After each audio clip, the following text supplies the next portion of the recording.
Has a new book to help guide you with these steps to grasp your confidence and own your power. I love that. Look around the room. You'll see that you're not so alone after all, and that unconfidence could look like any of us.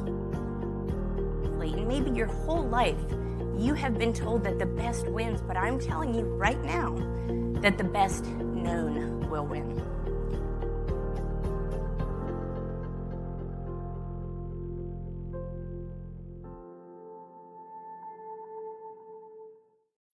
Hello, everyone. Thank you for tuning in to Grasp Confidence Podcast. I'm your host, Tara LaFon Gooch, and we are on a mission to be the world's #1 personal development confidence because we interview the world's best, just top experts, and every single episode, we uncover powerful truths to developing confidence and achieving your wildest dreams. So, my guest today is quite an example of someone who went after his wildest dreams and achieved them all. I will let you introduce yourself, Emilio, but I'm so happy that you are on the show today, my friend. Thank you for coming. Thank you so very much, Tara. It's really an honor and delight to be here and to be with your audience. As far as a brief overview, so my name is Dr. Emilio Justo, and I am a Cuban refugee escaping Castro's communist regime with my parents at a young age when I was a young child. And unlike many Cubans who came over via Miami, no, we did not. We came over through Mexico, and then with the help of church organizations, we actually settled in Gary, Indiana. For those of you who are old enough to remember Gary, the home of Michael Jackson and the Jackson 5. So I did the majority of my growing up there, and I was very fortunate and blessed to have a wonderful upbringing with lots of love and nurturing. I am an only child, and I worked very hard in my early years, especially in high school. I was fortunate enough to get into the University of Michigan's accelerated pre-medical medical program for 6 years. So I finished high school at 17. I became a medical doctor at the age of 23, did my 4 years of ophthalmology and oculoplastic residency training in Washington, D.C. And then I came to sunny Arizona just to get into the sunshine and the warm weather. At the age of 27 is when I started my medical practice. So I've been doing this now full time for 35 years. Yes, you can do the math. And we'll be starting my 36th year come August 1st. And really excited. I'm working as hard now as ever.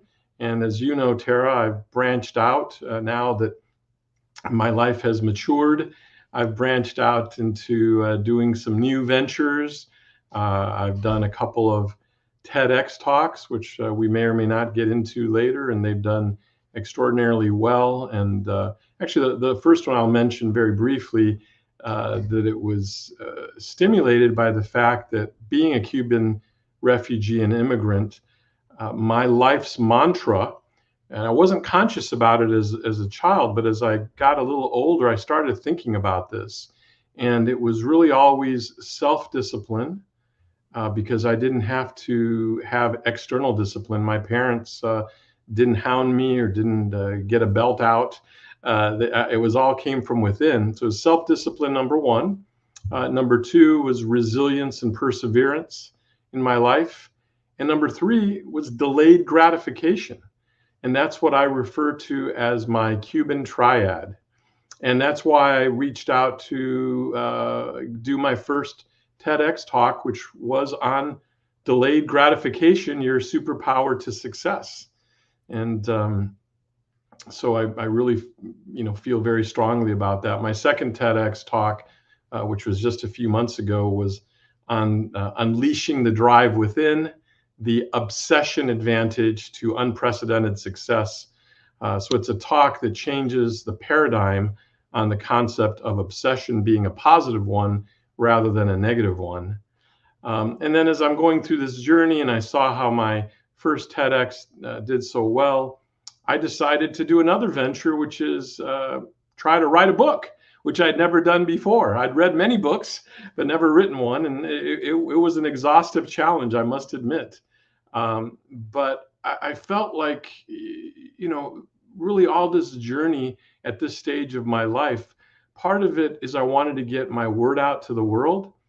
But a large part of it truly is that, being a father, a spouse, having 3 teenage children who I love and adore, a 13-year-old daughter, she just turned 13 last week, and then 17 and 19-year-old sons.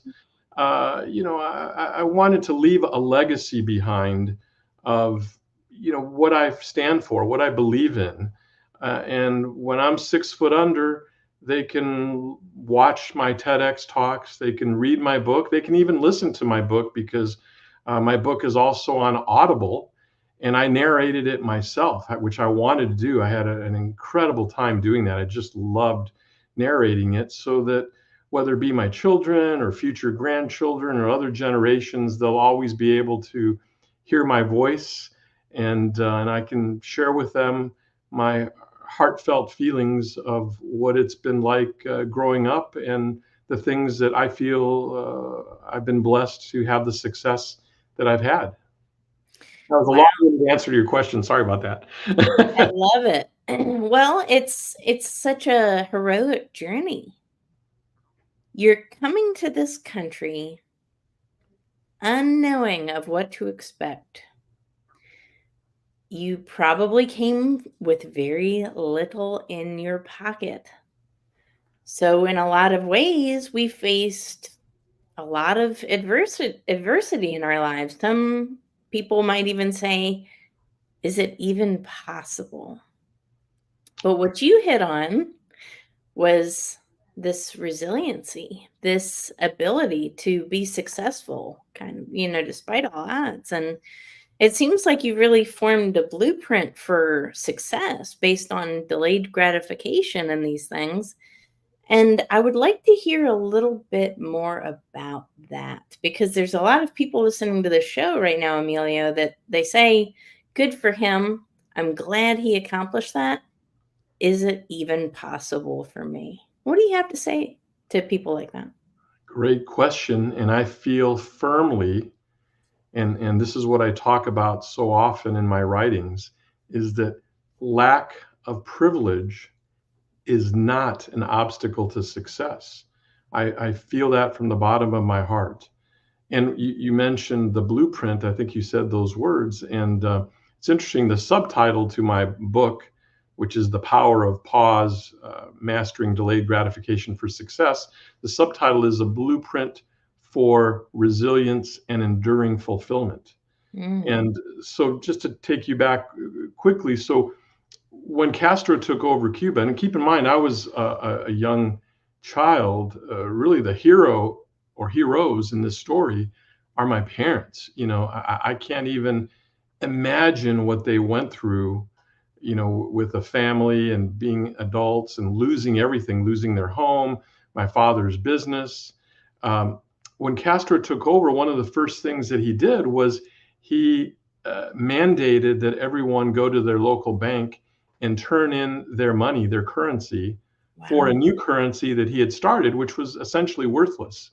My father never, ever, ever trusted Castro, and he buried his money in the backyard.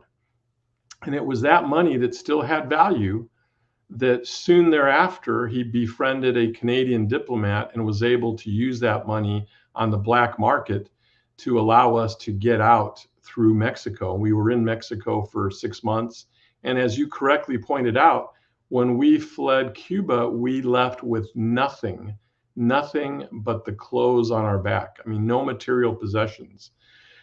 And, of course, I'm just a small child, so I can't really appreciate it. But gosh, can you imagine what my parents were feeling? And then once they were fortunate enough to have a church organization, Central Christian Church in Gary, Indiana, who basically adopted us, if you will. My father took on 2 jobs in Gary. He worked for U.S. Steel And then he also did all the maintenance and janitorial for the church. So he had 2 full-time jobs. My mother, who had her doctorate in education in Cuba, coming from a communist country, credentials don't transfer. She went to Southern Indiana, to Bloomington, where Indiana University is located, to restudy in a foreign language. All the while, I was sent, since my grandparents came over separately, their church, a Presbyterian church, was in a small college town called Tarkio College, Missouri, in Northwest Missouri. So my parents sent me to grow up with my grandparents from kindergarten through 4th grade. Had a great upbringing. It was so much fun. We lived right on the campus in one of the dorms. It's a tiny little room. And I just thought I was in heaven. I was surrounded by college students all the time. But all the while, my parents were getting reestablished. My mother was studying from scratch all over again, my father working and saving. And so by the time 5th grade came around, my mother was now working as a high school Spanish teacher. My father was able to finally decrease from 2 jobs to 1 job. And he saved enough to be able to purchase a home south of Gary in Crown Point, Indiana. So that's where I did my growing up from 5th grade through the end of high school. So that was kind of the early journey. And I tell you, I'm blessed to have gone through that. I mean, yes, were there challenging times? Of course, when you don't have a lot of material things, but the key is that one has the emotional support, the love and the nurturing, both from my grandparents and my parents. And that's what made the difference. And it all came from the self-discipline that I preach, the resiliency, and the delayed gratification, because my life really has been a lot of delayed gratification up until recently. And I think anyone, I truly, in my heart of hearts, feel that anyone can succeed in life if they just practice those simple philosophies. Absolutely. Well, I don't know how much you know about my background story, but I grew up in poverty, right? So I'm the youngest of 5, raised by a single mother. And there was many points in my youth when I thought, why me? Why this? And the father that I did have, he wasn't really around that much. And I haven't seen him since I was 14. He was an alcoholic. And I thought, you know what? The world is against me. And for years, I let it become this crutch. And I think a lot of people can relate to that. It's easy to look at other people on the outside and think they have XYZ, but they don't see that whole journey. And I feel like some of the most successful people actually didn't come from a place of where they had a lot of means.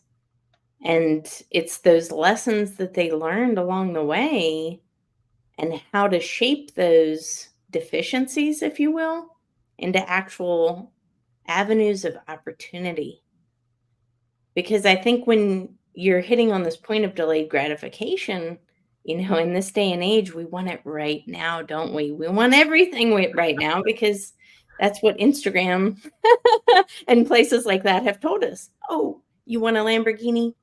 30 days, right? Well, it's not really logical. And I'm glad people want things, but at the same point in time, we have to learn lessons along the way in order to really get to those big goals sometimes. And nothing worth having is worth having overnight. I couldn't agree with you more, Tara. I mean, just wise words that you're saying. And yes, we all have our struggles and our challenges. And just to name one, for example, growing up, when I entered my freshman year of high school, I developed a very, very serious medical condition, actually a skin condition, acne conglobata, which sounds like, oh, it's just acne. No, it's acne that I was written up in medical journals because I had a persistent fever that would not go away for literally 6 weeks. So I was hospitalized for 2 months, had 3 surgeries, missed school. And it was rough. I mean, it was difficult. But again, my parents were my backboard. They supported me. My mother stayed with me while my father was at work. She took a hiatus from teaching, and I continue to work hard even in the hospital to try and more or less keep up with my studies. Long story short, because I worked that hard, that I was even able to achieve. And I say this not from a bragging standpoint, but just to let your viewers understand that if you put your mind to it and if you really persevere and are disciplined, you can achieve things. And I ended up being valedictorian of my high school. And I didn't even know what valedictorian was. It wasn't until a few months of graduating that one of my fellow students said, "Hey, you may end up being valedictorian." And I'm like, "What? What is that?"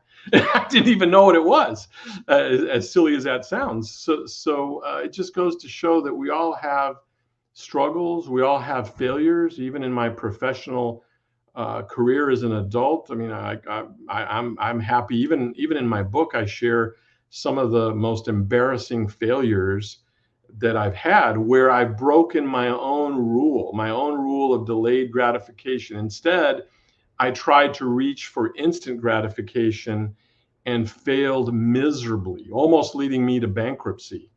And so, you have to be able to embrace failure. By embracing failure, it becomes really not a temporary setback, but it's really a step forward, a bouncing forward towards success and towards accomplishments. And you have to be able to look at it that way. I mean, there's one author, I don't remember his name, who talked about the fact that when he comes home for dinner each night, the first thing he asks his kids are, "How many failures did you have today?" Right? And not as a negative thing, but as a positive thing, because it is through those failures that we become resilient and we learn from our mistakes. And really, there's no better way of learning than to make those mistakes. You got to own it. And when you own it, believe me, you learn from it. If you're given everything, as so many youth are, and even some of our kids' friends who are just given everything, it's unbelievable to me. And they don't own it. They don't cherish it. They don't value it as greatly as when you've earned it with your own blood, sweat, and tears. So much wisdom in that. Honestly, so much wisdom in that. We value what we really pay for. And I don't always mean we pay for something monetarily, right? Maybe it's the blood, the sweat, the tears, the work, the time, right? The pain. And we feel like we really start to own something when we put in that effort and work. And I like to think of life as kind of like a video game. We go to one level and we've accomplished that level. Probably have learned something. We might have gotten a little beat up too along the way, right? Because things kind of can pop out of the bushes and surprise us, right?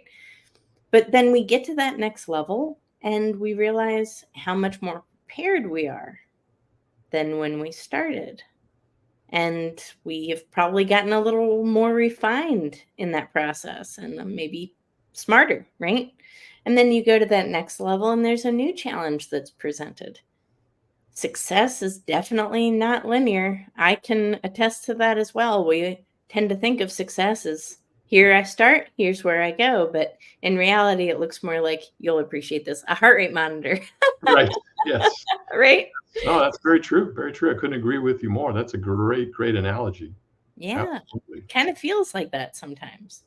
And it's all to, keep us wise and refined when we get to that more, increasingly higher next levels, that we're actually equipped and capable and confident too. I think all this builds confidence, wouldn't you say? I mean, failure is hard to go through when you're going through it, but doesn't it make you more equipped for future change? What do you think? Oh, absolutely. Absolutely. I think that by embracing that failure, learning from it, then the next thing you do, you become more confident, more self-assured. Then you may turn around and make, another mistake, have another failure, and that's okay. You got to just keep that positive mindset, which I know it's always easier said than done. I get it. I get it, but ultimately it can be done.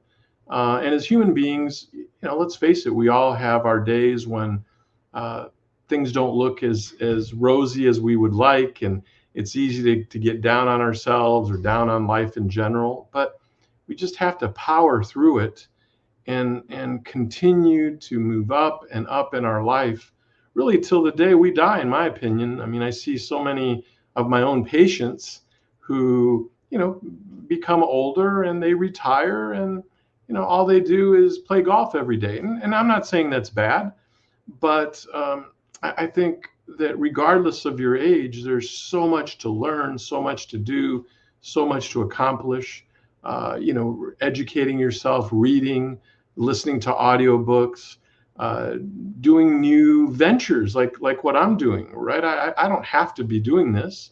I'm doing it for the love of expanding my mind, the love of my family, and to leave a little tiny mark on the world when I'm gone. That's the reason I'm doing it. So many other surgeons my age would be retired and out playing golf. I mean, I'm working, as my wife would share with you.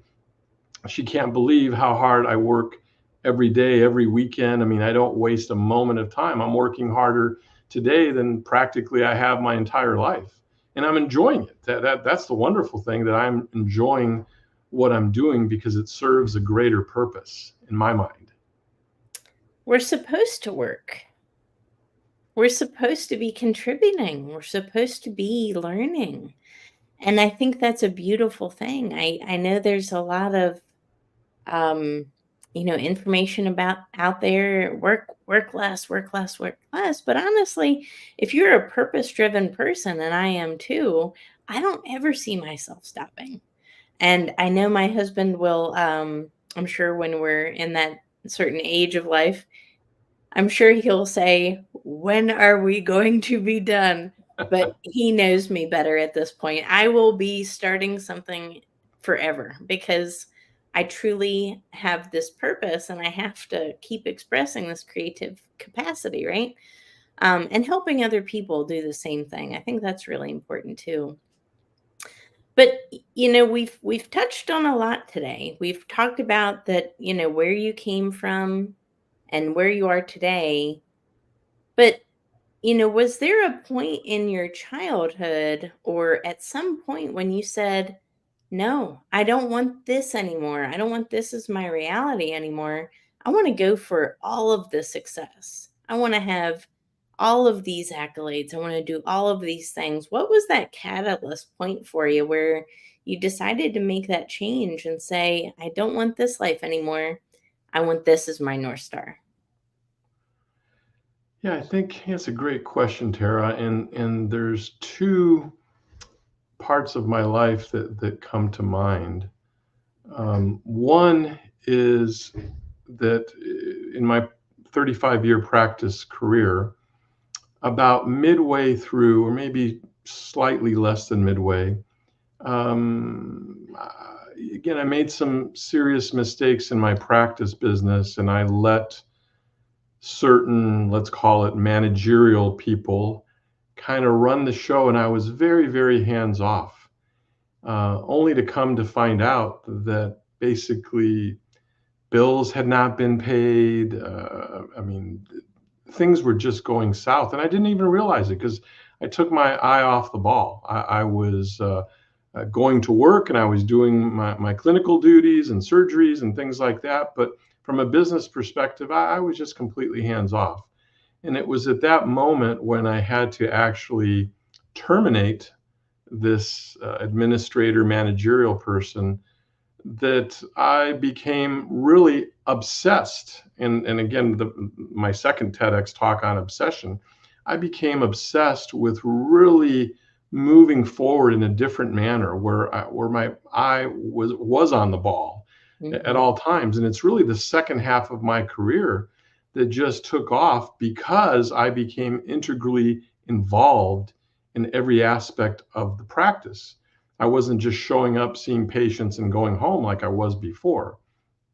So that's one of the turning points. And then the other one was that after all that occurred, I made a second huge mistake. And again, I'm a bit embarrassed to share it, but I share it openly, including in my book, which selfishly I'll promote here, The Power of Pause, Mastering Delayed Gratification for I love it. Success. But that came about when I went away from my beliefs and I tried the instant gratification route. And this was in the early 2000s. This was about 20 years ago. And back then, I don't know how it was in your area, but certainly here in the Phoenix, Arizona metropolitan area, the real estate market was super hot, right? Everything was going up. And this was back in the days when the banking industry was so loose that you could acquire a $500,000 home for effectively little to no money down. Mm-hmm. And these mortgages were just, sign here and you have a mortgage. And in a very short period of time, within less than a year, I acquired, I kid you not, over 20 properties that were each in the $500,000 range. How stupid was that? And this all started because I went to a seminar, teaching people to kind of do this sort of thing. And I got sucked into it emotionally and thinking, oh, wow, this is it. This is what's going to turn the tide and I'm going to, become rich and wealthy and blah, blah, blah. And lo and behold, I found myself in this incredible hole where I could not get anywhere near enough rent to cover my mortgage payments. And I was just bleeding that money right and left. And finally, little by little, I had to dig myself out of that hole and get rid of those properties one by one. And it was very painful, very painful. And again, I came very close to bankruptcy. The only thing that saved me is that I had a real job, which was my practice. And so I could afford to do certain things that maybe others in a similar situation may not have been able to, because I had the cash flow to still keep living. But it was a very scary time. And I must say, I give my wife all the credit to resurrect me, because she was against this idea from the beginning. But even having made that mistake, that huge mistake, she never rubbed my nose in it. She was always my supporter and my confidant. And she kept telling me, look, life has given you a whole lot of lemons right now. But what you need to do is you need to stay strong and turn these lemons into lemonade. And ultimately, that's what I did. And in short order, it took probably 7, 8, 9 years thereafter. I was back at the very top of my game and haven't looked back since. So it was a very difficult learning time, and one that I share simply to let people know and let your viewers know that we're all human and we all make mistakes. And no matter how academically successful I've been, I still do stupid things like everyone else, right? I'm not above anyone else. I'm a human being first and foremost. It doesn't matter that I have an MD after my name. It doesn't matter. I'm just a human being. And human beings are fraught with mistakes and failures and errors and poor judgment. That was poor judgment when I sought the instant gratification instead of staying with my delayed gratification mantra that I've had my whole life. Wow. We can all go a little sideways from time to time. Yeah. But what matters is that we just get back on the road, right? Right. And this happens, I like to think of purpose as a road. It's a road that we're on. We can physically drive off the road and our car keeps going, but it's bumpy. It's not smooth. We're gonna probably hit some holes. We might scratch up our car. But at any point in time, we can get back on that road of purpose and do the things that are aligned with us, aligned with our values, aligned with things that we believe in, and align with our strengths, right? So that is a perfect example of, deviating a little bit and saying, I want this instant gratification. Maybe I'm not 100% sure about it, but I'm going to try it. We get off that road a little bit, we get dinged up, we can come right back on the road at any point in time. So I love that analogy. It's a powerful story because people need to hear this. I think it's really easy to beat ourselves up and, make mistakes. And I do all the time too. But the point of it is that we get back up, we don't stay down, and we keep going on that road, that path for us, right? Absolutely.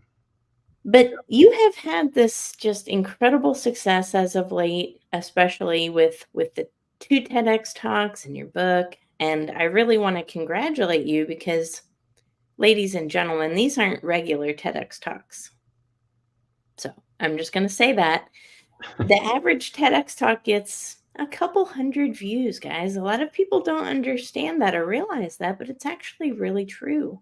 The average TED talk just gets a couple hundred views, and there's a lot of them released every month. Emilio's talk hit that viral status and really went big globally. So how many views have we had so far, my friend? It's okay, brag about yourself. Oh gosh, yeah. Well, again, I don't mean to brag, but you asked the question, and it just so happens that I checked on this. I don't check it as often as when my first TEDx talk came out. I was all excited and I was checking it every day and all that. Now I don't really do that. Maybe once a week if I'm lucky. But I did check it just before going live with you. And so my first TEDx talk, which the video has been out 9 months on delayed gratification, it has 6.1 million views. So I'm very humbled and blessed for that. And that it's interesting in the TEDx world, and you're familiar with the TEDx world. They talk about how the TED organization may not publish your video anywhere from, could be as quickly as a month after to it could be 6, 8, 9 months later. The first one happened to come out 5 weeks later, which was amazing. So I kind of got a little accustomed to that. When I did my second TEDx in Ontario, Canada, it took 3.5 months for it to come out, and I was going crazy. And I just had a text the other day from one of the other speakers I met there, and he was so frustrated. He said, "Can you believe that my video hasn't come out yet?" And I felt so bad for him because I get it. But anyhow, the second one came out just a little over 4 weeks ago, and on Obsession, the Obsession Advantage, and it has over 800,000 views. So again, incredible, and a lot of wonderful comments. And I really do my best to keep up on the comments and to reply back to any of the individuals who take the time to write me comments on the YouTube video. So yeah, so I'm really excited about that. I'm humbled. I'm grateful. Hopefully next year. Right now, I'm just so busy with so many things, but I would like to do a third one.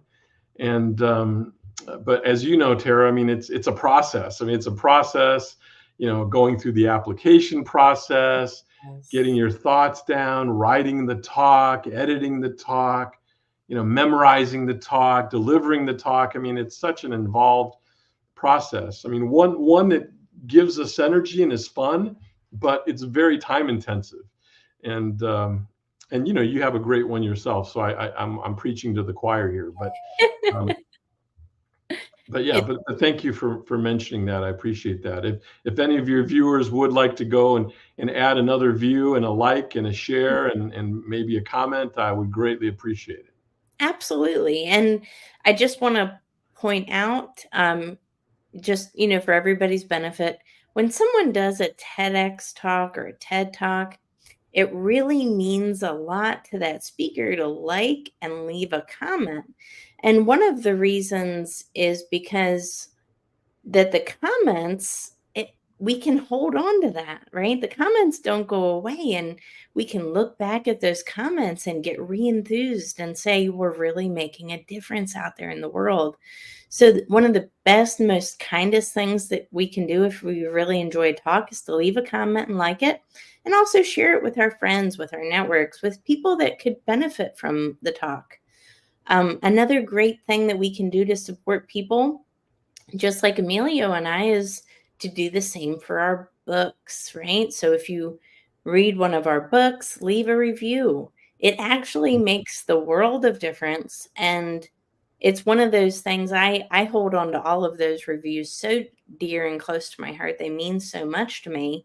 And it's something that continues to build the legacy of the talk or the book, because the more reviews we get, the more it stays on top of the algorithms out there. And this helps more people see this really good, valuable content, because it's really easy to kind of get lost in the shuffle.